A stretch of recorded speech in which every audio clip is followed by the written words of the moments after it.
बात यह है कि फवाद चौधरी की ना सियासी हैसियत है ना मजहबी हैसियत है। तो हमारे मुफ्ती आज़म पाकिस्तान मुफ्ती मुनीबुर रहमान साहब फरमा चुके हैं कि ऐसे लोगों को ज़बान का अल्फाजों का बवासीर होता है। सफ़ीर का जो मामला है हम पार्लियामेंट में ले जाएंगे और जमहूरी अंदाज से हम इस सफ़ीर को बेदखली मुल्क से बेदखली करेंगे। रेंजर्स को आर्टिकल 147 के तहत पंजाब में पुलिस को रेंजर्स के मुतहद कर दिया है और ये पंजाब हुकूमत की मर्जी है कि वो उन्हें कहां पर इस्तेमाल करना चाहता है और उनको सेक्शन 5 के ATA एंटी टेररिस्ट एक्ट के 97 के इख्तियारात भी दिए गए हैं। 4 पुलिस वाले शहीद हो गए हैं और 80 से ज्यादा पुलिस वालों को गोलियां लगी हैं, जख्मी हैं, जिसमें 6 से 8 की हालत क्रिटिकल है। ये खुद मुआहदा करते हैं, खुद बातें करते हैं और फिर खुद ही इनसे फिर जाते हैं। तो बस तहरीक लब्बैक पाकिस्तान का यही मुआहदा है जो तुमने हमारे साथ मुआहदा किया है, इसको पूरा करो। हम यहीं से ही दुआ करके घर चले जाए। लेकिन अगर अब भी एक पेज पर ना हुए तो पूरी कौम इसको भुगतेगी, इसलिए बहुत जरूरी है कि एक पेज पर हो। नमस्कार दोस्तों, स्वागत है आप लोग का INL न्यूज़ के एक और नए वीडियो में। दोस्तों मैं आपको पहले बता दूं कि ये वीडियो जो है वो बहुत ज़्यादा पुरानी है और पुरानी इतनी है कि आपको पता होगा कि जब इमरान खान गवर्नमेंट में थे तब उनके खिलाफ जो भी प्रदर्शन किए जाते थे उसको वो गलत बताया करता था और ये कहा करता था कि ये सब मुल्क के खिलाफ साजिश हो रही है और जो भी लोग यहाँ पे धरना प्रदर्शन कर रहे हैं वो सिर्फ और सिर्फ पूरी दुनिया में पाकिस्तान का नाम ख़राब कर रहे हैं। लेकिन आज वही इमरान खान जो है वो बड़े बड़े जलसे कर रहा है और उसमें लगातार जो पाकिस्तानी गवर्नमेंट है और जो पाकिस्तानी आर्मी है उसके खिलाफ बयान दे रहा है, जिसकी वजह से पाकिस्तानी पब्लिक के अंदर इन दोनों लोगों के बीच यानी कि पाकिस्तानी आर्मी और जो पाकिस्तानी गवर्नमेंट है इन दोनों के बीच नफरत फैल रही है, जिसकी वजह से पूरी पाकिस्तान में आग लग चुकी है और कहीं ना कहीं पाकिस्तान जो है सिविल वार में घुस चुका है। और इसका देखने का तरीका ये भी आप कह सकते हैं कि जैसे जिस प्रकार से लॉन्ग मार्च के दौरान पाकिस्तान में जगह जगह पर आगजनी हुई, तोड़फोड़ हुई, पुलिस वालों को मारा गया, इसको देखते हुए ये तो कहा जा सकता है। लेकिन यहाँ पर वीडियो पुराना दिखाने का ये भी मकसद था क्योंकि जिस प्रकार शेख रशीद आज लंबी लंबी फेंक रहा है और बोल रहा है कि हमें जो लॉन्ग मार्च का है उसके करने की इजाज़त दी जाए, ऐसा गवर्नमेंट जो है वो हमें रोक रही है, ये कर रही है, वो कर रही है, जो आज बोल रहा है वही शेख रशीद जो है वो जब वो गवर्नमेंट में था, होम मिनिस्टर था पाकिस्तान का, तब वो एक भी लोगों को निकलने नहीं देता था और बहुत सारे गंदी गंदी जो बयानात हैं वो भी दिया करता था। तो पहले चलिए वीडियो में आकर बढ़ता हूँ, देखते हैं कि पाकिस्तानी मीडिया इन सब चीज़ों पे और क्या क्या बात कर रहा है। आपसे मुझे कुछ सवालात करने। पहला सवाल ये है कि फवाद चौधरी साहब के तरफ से एक बयान आया है कि तहरीक लब्बैक पाकिस्तान मजहबी जमात नहीं है, तो इस पर क्या कहेंगे आप?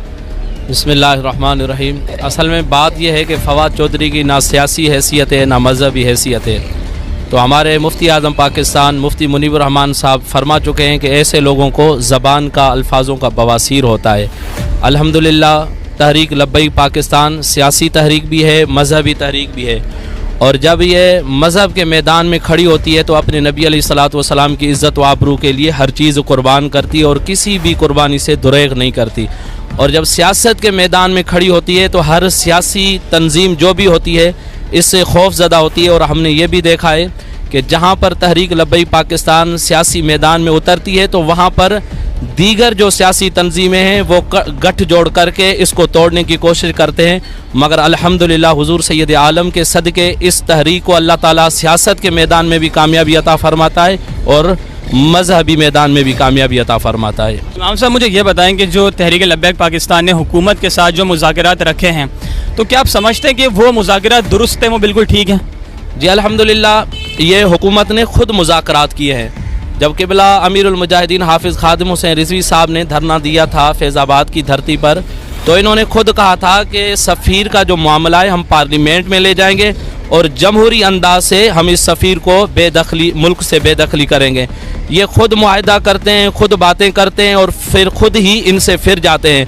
तो बस तहरीक लब्बैक पाकिस्तान का यही मुआहदा है जो तुमने हमारे साथ मुआहदा किया है, इसको पूरा करो। हम यहीं से ही दुआ करके घर चले जाते हैं। जी एक सहाफ़ी ने शेख रशीद साहब से पूछा कि क्या साद रिजवी साहब इस्लामाबाद में मौजूद हैं, तो इसको नामुमकिन नहीं करार दिया, ना ही ये कहा कि नहीं मौजूद। उन्होंने कहा जहां पे भी मौजूद हैं वहां गुफ्तगू हो रही है। तो अगर साद रिजवी साहब इस्लामाबाद में मौजूद हैं जैसा कि शेख रशीद ने डिनाई नहीं किया तो जाहिर है कि मुतालबात हो रहे हैं, मुज़ाकरात हो रहे हैं और मुज़ाकरात उनके साथ हो रहे हैं जिनके बहुत उसूली मुतालबात हैं और जो मुतालबात पाकिस्तान किसी सूरत सूरत नहीं मानने को तैयार नजर आता।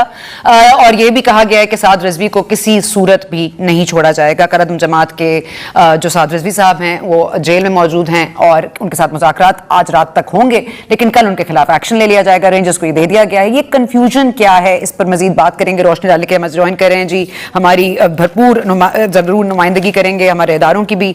जनरल रिटायर्ड खालिद नईम लोधी साहब, बहुत शुक्रिया आपने हमें ज्वाइन किया। सेनेटर राना मकबूल अहमद साहब हैं, नून लीग से हमारे साथ हैं। और अभी एक बहुत इंपॉर्टेंट इत्तेहादी जो काफ लीग है, उनका भी स्टेटमेंट सामने आया है कि किसी भी सूरत मुज़ाकरात से ही हल निकालना चाहिए। उनके बहुत इंपॉर्टेंट रहनुमा सेनेटर कामिल अली आगा हमारे साथ मौजूद हैं काफ लीग के। बहुत शुक्रिया आप तीनों जमात लोगों का नुमाइंदगी करने के लिए। जनरल साहब, आपसे शुरू कर लेती हूँ, क्योंकि एक कंफ्यूजन जो कल तक नजर आ रही थी वो आज शायद मुमकिन है कि कम नजर आ रही हो, क्योंकि एक पेज पर नजर आ रहे हैं, लेकिन हमारी इतलात के मुताबिक एक पेज पे तो नहीं है, क्योंकि मीटिंग में फौज को तलब करने की बात की गई खान साहब की तरफ से, गवर्नमेंट की तरफ से, तो फौज को उन्होंने मना किया, लेकिन रेंजर्स को बहरहाल ये राइट दिया गया है कि पंजाब हुकूमत के मातहत होंगे। आप क्या समझते हैं, ये एक पेज पर हैं तमाम इदारे और साद रिजवी साहब को ना छोड़ने की बात इस वक्त करनी चाहिए थी अगर मुज़ाकरात रात तक होने थे तो? जी बहुत शुक्रिया। मेरा ख्याल ये है कि मुझे नहीं मालूम एक पेज पर है या नहीं, लेकिन अगर अब भी एक पेज पर ना हुए तो पूरी कौम इसको भुगतेगी, इसलिए बहुत जरूरी है कि एक पेज पर हो। देखिए बात यह है कि ये जो रिट ऑफ द गवर्नमेंट है ये एक रात एक दिन में पैदा नहीं होती कि आप कहें जी हम अब रिट ऑफ द गवर्नमेंट को एस्टेब्लिश करेंगे। रिट ऑफ द गवर्नमेंट लोग देख रहे होते हैं, पिछले पूरे सालों में देख रहे होते हैं, चाहे मुख्तलिफ हुकूमतें आती रही हैं, कि जब भी कोई रास्ते बंद होते हैं, जब कोई लाश चारपाई पे रख के सड़क बंद कर देता है, जब सरेआम इस किस्म के जराइम होते हैं जिसमें नजर आता है कि ये जुर्म करने वाला है, उसके बाद फिर आप अपनी पुलिस की को देख लें, अपनी प्रोसिक्यूशन को देख लें, अपनी अदालतों की कार्रवाई को देख लें, तो रिट ऐसे कहने से थोड़ी कायम होती है कि जी हम आज से रिट कायम कर देंगे। तो ये रिट कायम करना आसान काम नहीं। मेरा ख्याल ये है कि इस पूरे सिलसिले को थोड़ा सा सेंसिटिव है, फौरी तौर पे जो इकदाम मेरी नजर में है वो ये करने चाहिए। सबसे पहले पॉलिटिकल कंसेंसस, मैं शाबाश दूंगा अपनी पॉलिटिकल जमातों को, खासकर अपोजिशन को भी, कि उन्होंने इस सिचुएशन से फायदा नहीं उठाया है। उन्होंने जिस तरीके से इनकी सपोर्ट में नहीं आए हैं अभी तक तो ऐसे ही है। देखिए सबसे पहले एक आप ऑल पार्टीज कॉन्फ्रेंस बुलाएं या आप लेकर जाए इसमें पार्लियामेंट में, और ये जो आप कह रहे हैं कि इनके साथ देने वाले, इनके सहारा देने वाले, इसके पुश्तनाज बाहर के लोग हैं, वहां से सोशल मीडिया पे या फंडिंग पे, वो उनके सामने रखें। दोस्तों जैसा कि मैंने इंट्रो में कहा था कि जो पाकिस्तानी मीडिया है वो शुरू में और ख़ास करके जो शेख रशीद है, पाकिस्तान के पीएम जो इमरान खान के जितने भी गवर्नमेंट में लोग थे वो ये कहा करते थे कि ये सब साजिश है और मुल्क को बर्बाद किए जा रहे हैं। लेकिन आज इमरान खान जब इस स्थिति में, जबकि पाकिस्तान को जो IMF है वो पैसा देने के लिए तैयार नहीं है, लगातार पेट्रोल पर 30 रुपये का इजाफा हुआ है, बिजली पर इजाफा हुआ है और भी बहुत सारे खाद्य पदार्थों पर इजाफा हुआ है, उस समय इमरान खान का इस तरीके से बयान आना और कहीं ना कहीं लॉन्ग मार्च करके पाकिस्तान की जो अर्थव्यवस्था है उसको रोक देना, ये कहीं ना कहीं सच में साबित होती है कि इमरान खान जो है वो कुर्सी के लिए कुछ भी करने के लिए तैयार है। उसको ये नहीं दिख रहा है कि पाकिस्तान जो है वो किस प्रकार से बर्बाद हो रहा है। लेकिन पाकिस्तानी आवाम जो भी है वो भी बेवकूफ़ है, वो इमरान खान के